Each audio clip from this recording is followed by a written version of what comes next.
pero en términos del negocio, es decir, de los argumentos económicos, y yo sí quiero presentarlos aquí con ustedes porque me parece muy importante. Por ejemplo, se estima que para el 2025 el cannabis legal genere más de 50.000 millones de dólares en el mundo, ¿sí? El cannabis legal. En Estados Unidos, a la fecha, estamos hablando de 300.000 empleos legales ha creado el negocio legal de la marihuana. En Colombia se estima que estaríamos hablando de 17 empleos legales por hectárea cultivada de cannabis. María José, Dime. María José, es verdad que en Estados Unidos, en muchos estados de Estados Unidos, especialmente en California, en el condado de Mendocino en particular, ya se produce marihuana, además muy buena, para la venta en general. ¿Hemos importado marihuana? ¿En Colombia ha importado alguna vez marihuana de Estados Unidos? ¿Hemos llegado a ese punto de desastre de importar marihuana o no? Para uso adulto, yo no tengo las cifras. Sí, en marihuana medicinal, por ejemplo, nosotros aquí se siembra la marihuana medicinal, pero tiene un rigor impresionante. La infraestructura de los, digamos, de los grandes cultivos de marihuana medicinal, por ejemplo, sería imposible que una comunidad campesina pudiese sola construir toda la infraestructura que se requiere para la marihuana medicinal. En cambio, para la marihuana de uso adulto, por supuesto, sí podría hacerse, lo vienen haciendo hace años. Sí, sería sencillamente sacarlos del mercado ilegal y por lo tanto de las garras de los traficantes. Por ejemplo, un problema gravísimo, el norte del Cauca. El norte del Cauca, las comunidades siembran marihuana, pero están a merced de una violencia, de una guerra por un negocio ilegal. Tú aquí estarías sacando a comunidades enteras de las garras de la ilegalidad. Sí, en Colombia la legalización de uso adulto puede representar 435 millones de dólares en 2025. Imagínate. ¿Hay algún cálculo de personas que están en la cárcel o congestionando el sistema judicial asociadas directamente a la marihuana? Ahora que usted lo mencionaba, ¿cuántas? De personas que estén en las cárceles, el problema es que no se hace la diferenciación, entonces no te están diciendo, la encuentran con sustancias ilegales.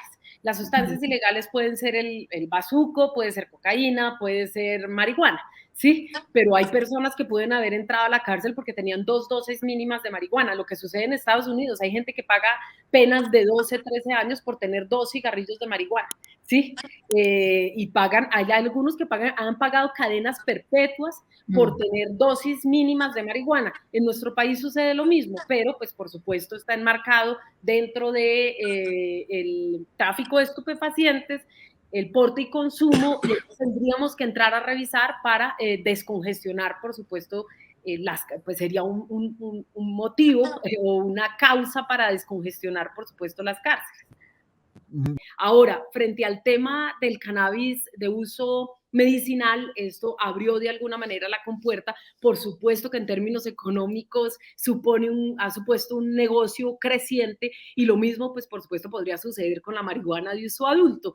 Entonces allí hay intereses de otro índole. Tendríamos que revisar, y esas son las quejas que bien planteaba Ana María al principio, en relación con las licencias, a quienes se les otorgaron, si realmente hubo, digamos, una percepción o por lo menos una lógica muy democrática en el otorgamiento de estas licencias para nuestro país en términos de lo que podría suponer para la economía campesina, para las comunidades que han vivido los embates más duros de la prohibición. Pues por supuesto esto podría suponer un salto cuantitativo para poner, en términos, por ejemplo, de sustitución misma de cultivos, de poder vivir una realidad de una manera mucho menos traumática, menos costosa en vidas humanas. Y yo creo que esas son las compresiones a las que tenemos que llegar como país, independientemente de que en Estados Unidos se hayan legalizado ya la marihuana de uso recreativo en 21 estados. Que países como Canadá, Holanda, México recientemente, Uruguay hayan avanzado en esta materia, entender lo que implicaría para nuestro país teniendo en cuenta las mismas lógicas de ilegalidad de Colombia y poder proponer un modelo de negocio diferente. Y yo creo que eso, es decir, las cifras económicas, por supuesto que empiezan a cambiar el panorama.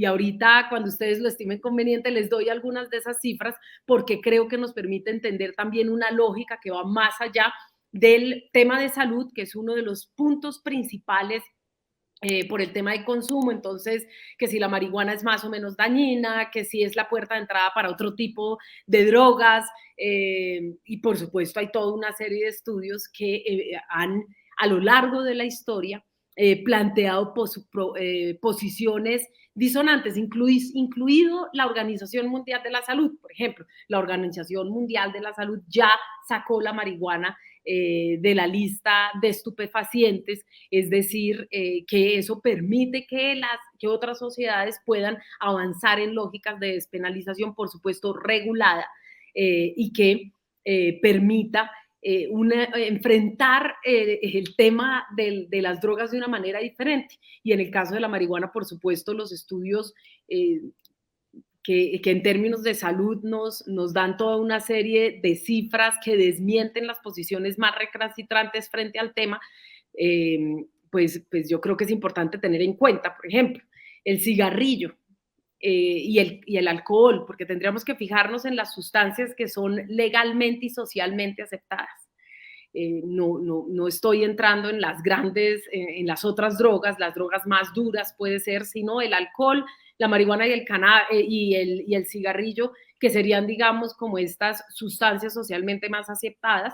El cannabis es un 10% menos, es, digamos, las personas que consumen cannabis de manera problemática son el 10% de los consumidores y en términos generales es una sustancia mucho menos adictiva. Ya los estudios afirman que no es posible morir por sobredosis de cannabis. No hay una sola muerte registrada en el mundo alrededor del tema. El tabaco es mucho más dañino. Estamos hablando de 8 millones de personas que mueren al año por fumar cigarrillo. 1.7 millones lo hacen porque inhalan el humo de otras personas y esto supone para el sistema de salud una carga muchísimo mayor de lo que puede suponer el cannabis, aunque el tabaco, por ejemplo, es una sustancia legal según la Organización Mundial de la Salud. Perdón, ¿y hay víctimas, hay un estimado de víctimas de la marihuana, digamos? ¿O? No hay muertes. Cero víctimas. No, cero víctimas. No hay muertes relacionadas con el cannabis según los estudios que tenemos hasta hoy. Por supuesto que además esto nos permitiría algo que yo creo que es muy importante. Fíjate que lo que ha venido sucediendo con el cannabis es una modificación genética que lo que ha hecho es aumentar las concentraciones de THC. Si el gobierno puede regular el mercado, por supuesto puede regular ese tipo de concentraciones y ofrecerle a la gente y sobre todo a las juventudes o a las personas que son consumidoras unas dosis que sean pues por supuesto aceptables. Hay un mercado que ni siquiera, en el cual ni siquiera nos hemos fijado, que son las drogas sintéticas y que muchas veces son mucho más peligrosas y mucho más difíciles de controlar que el cannabis mismo. Pero vuelvo y repito, no hay una sola persona en el mundo que se haya muerto por consumir cannabis. No hay, tampoco existe la sobredosis de cannabis, lo que hay es consumo problemático y este se asocia al 10% de las personas que fuman marihuana. El 10% tienen un consumo problemático. Si miras el tabaco y si miras el alcohol, estaríamos hablando de cifras muchísimo mayores. El alcohol, por supuesto, no es solamente la muerte asociada por el consumo del alcohol, sino lo que genera socialmente, violencia intrafamiliar, genera accidentes en carros, etcétera. Bueno, pero... ¿Y consumo? ¿Perdón? ¿Consumo problemático qué es? Pues que estás afectando a los demás, te afectas a ti y afectas a los demás. Por supuesto, ahí hay un consumo absolutamente problemático. Alrededor no tiene nada que ver con la pezuña, la caminadora, nada de estas monchis.